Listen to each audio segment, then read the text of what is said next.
Olá, eu sou biólogo, pesquisador, professor da Universidade Federal do Pará, aqui em Altamira.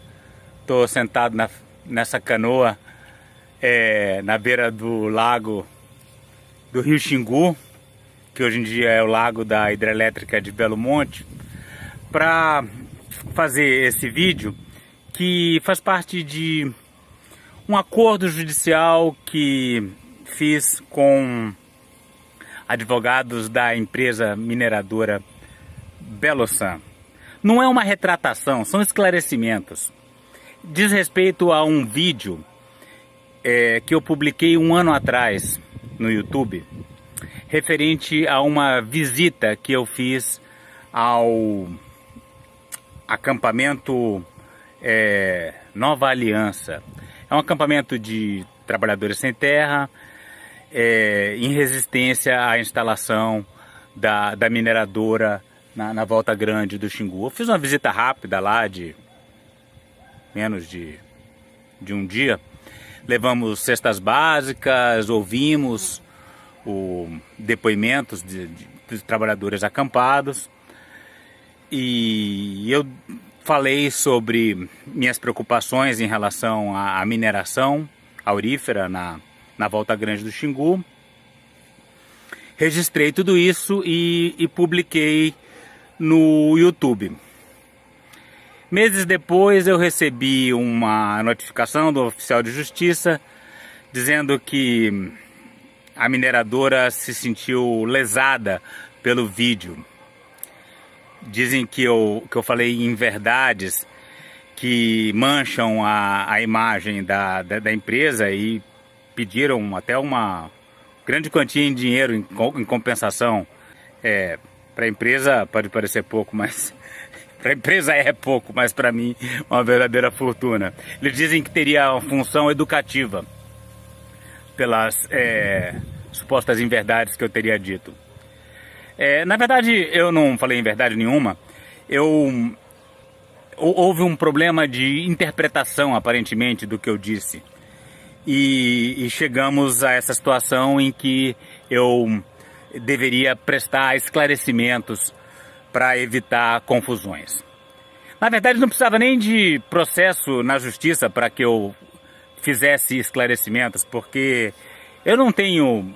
Eu sou professor. Meu único compromisso é com a verdade, né? Eu quero esclarecer a população sobre as condições e riscos envolvidos em qualquer atividade econômica, assim como eu fiz com Belo Monte. E a população é que vai tomar a sua decisão se apoia ou não certo empreendimento.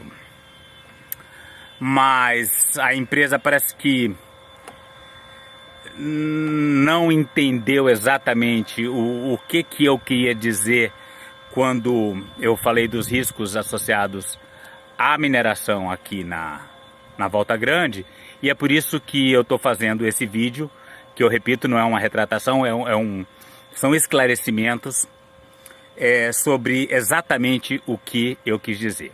Vamos dar uma olhadinha no começo do vídeo original e aí eu entro no mérito específico da questão.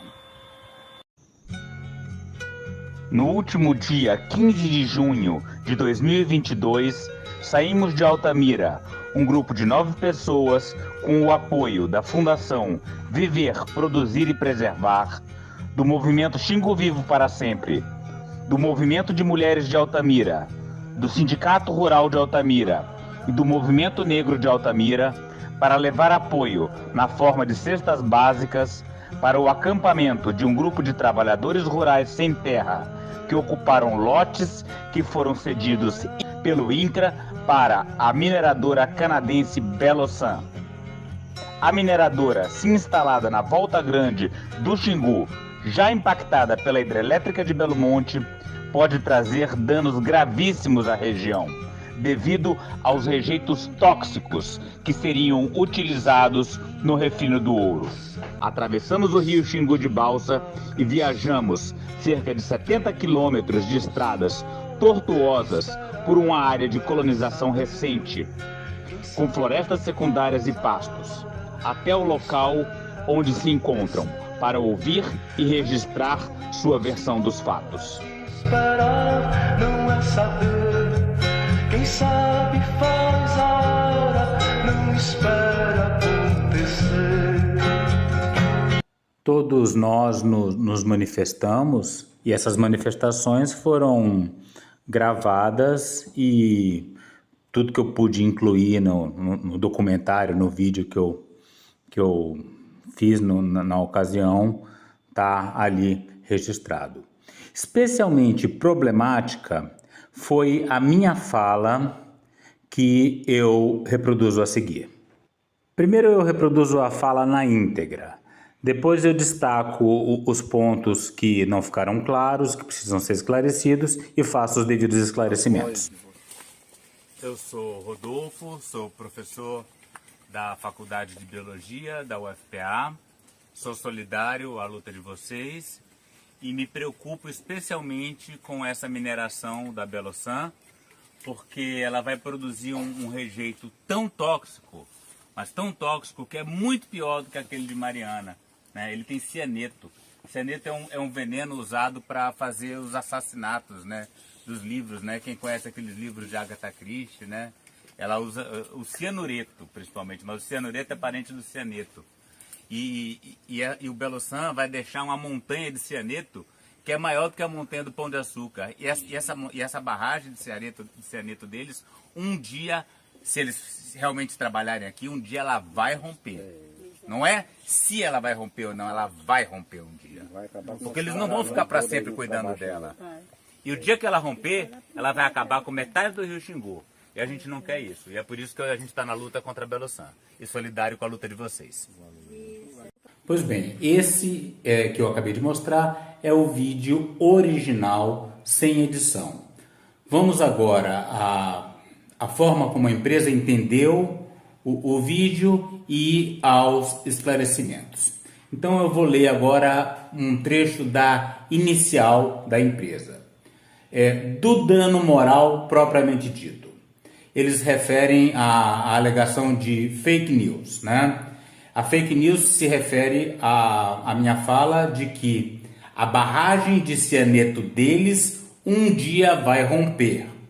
Não é se ela vai romper ou não, porque ela vai romper um dia. E aí eu disse uma coisa, eu falei uma coisa importante, porque eles não vão ficar cuidando dela para sempre. Um dia, se eles realmente trabalharem aqui, um dia ela vai romper. Não é se ela vai romper ou não, ela vai romper um dia. Porque eles não vão ficar para sempre cuidando dela. E o dia que ela romper, ela vai... Eu ponho ênfase no para sempre. Curiosamente, essa passagem ela foi suprimida da inicial. Ela não está transcrita aqui no texto. Mas eu falei, e está gravado no vídeo, e isso é muito importante. Né? Eles não vão cuidar dela para sempre. Né? Então ela vai romper um dia e acabar com metade do Rio Xingu. E é por isso que a gente está na luta contra a Belossan e solidário com a luta de vocês, as pessoas com quem eu estava falando. Então a inicial, os advogados dizem que é uma fala irresponsável e despida de qualquer análise técnica que permita assegurar a minha fala. Eles enfatizam que, ao contrário de conjecturas e ilações proferidas pelo demandado, o professor de biologia, todos os estudos foram realizados e submetidos ao crivo criterioso do órgão ambiental licenciador, a SEMAS. Tá? Eu nunca questionei que esses estudos foram feitos. O qual, por meio do seu corpo técnico, aprovou o projeto, atestando-o viável sob todos os aspectos da lei vigente, né? Eu não estava falando dos aspectos da lei vigente. Quando eu falo um dia, eu estou falando num horizonte temporal que não é considerado pela SEMAS, mas que é relevante do ponto de vista da população do Xingu. Mas vamos ler aqui, então.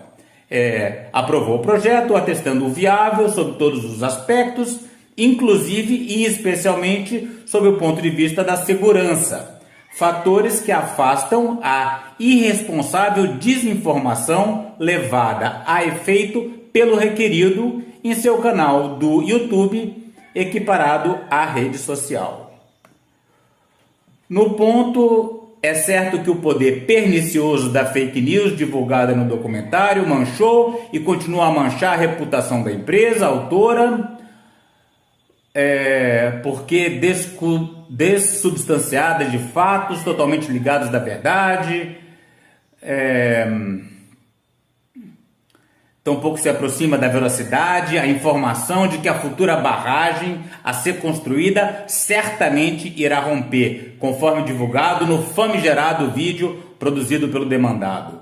Excelência, agora falando com o juiz, né? O grau de desinformação é de tal dimensão que o demandado durante a narração, gravação e divulgação do vídeo foi além, profetizando uma tragédia, como se tivesse a capacidade inata de prever e garantir aos seus ouvintes / interlocutores que a barragem irá romper. Sobre a toxicidade dos rejeitos com cianeto, eu apenas reproduzi o que foi dito em uma reportagem de muito mais audiência, divulgada no programa Fantástico da Rede Globo. E eu não preciso entrar em detalhes sobre isso. Quem quiser assiste a reportagem do Fantástico.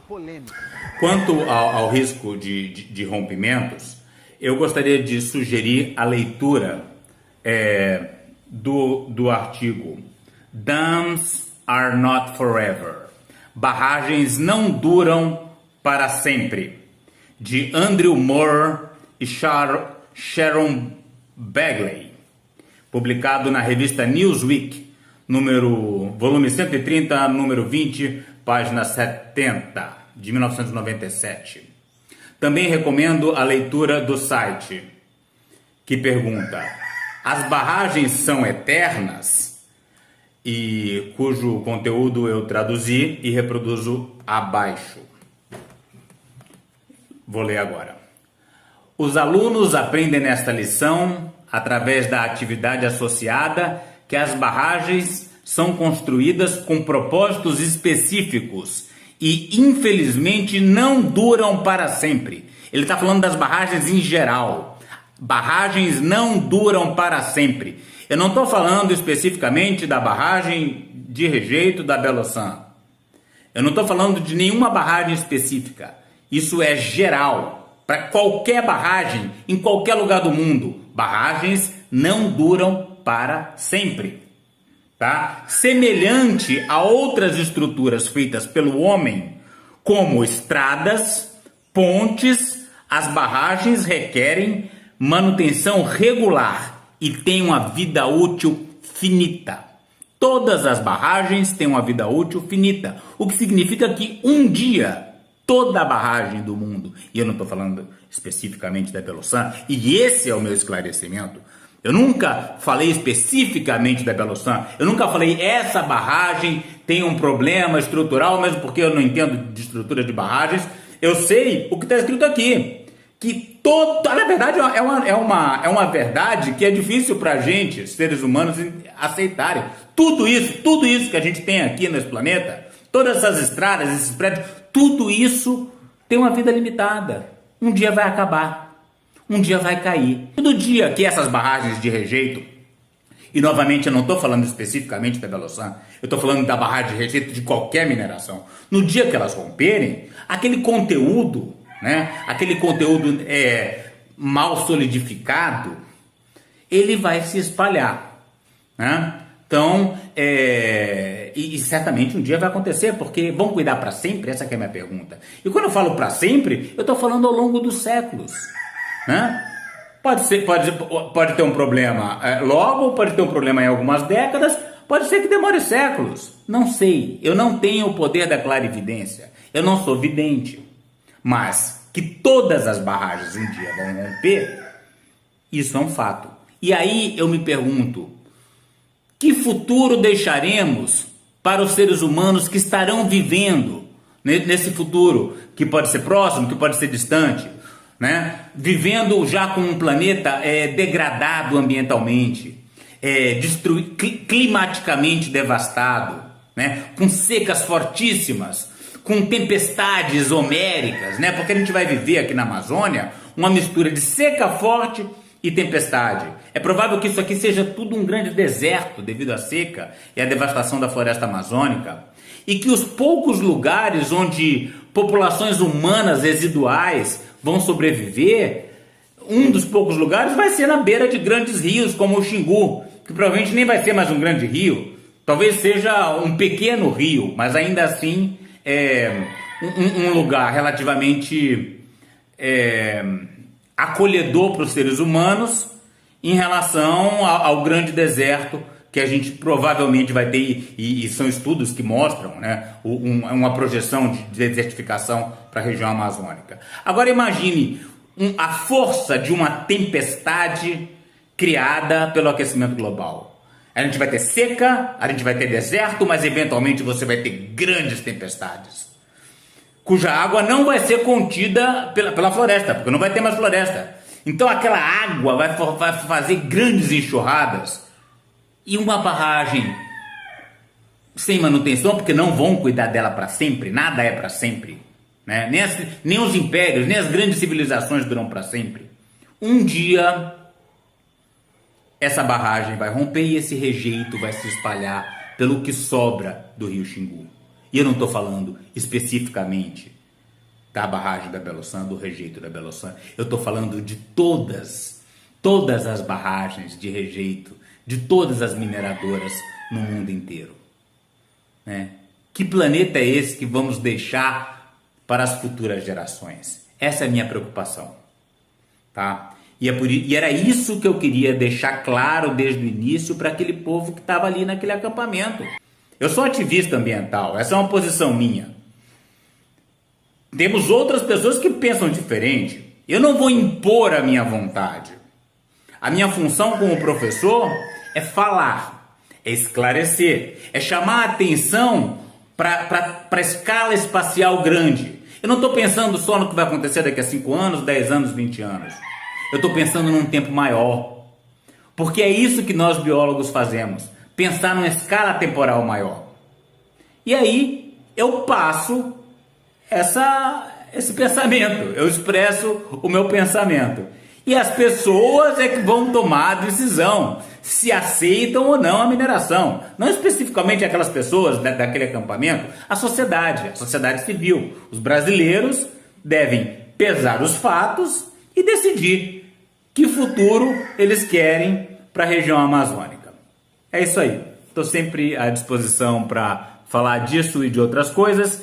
E se alguma coisa não ficou claro, se quiserem algum outro esclarecimento, eu dou com o maior prazer, não tenho problema nenhum com isso. Eu estou aqui para isso. Eu sou professor. A minha função é explicar. Certo? Obrigado.